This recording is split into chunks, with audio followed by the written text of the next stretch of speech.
Hello friends, welcome to our YouTube channel. In this video I'm gonna tell you about how to fix your Bluetooth problem if your JBL Go 3 is not connecting with your Poco C71 smartphone.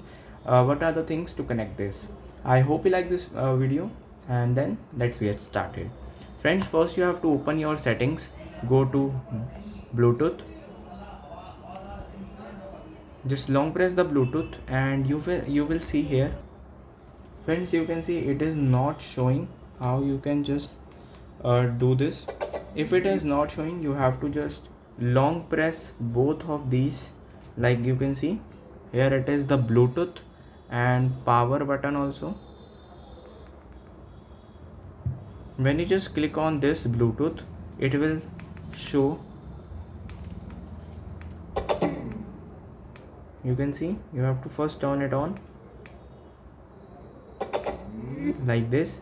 Then you have to long press the Bluetooth from here,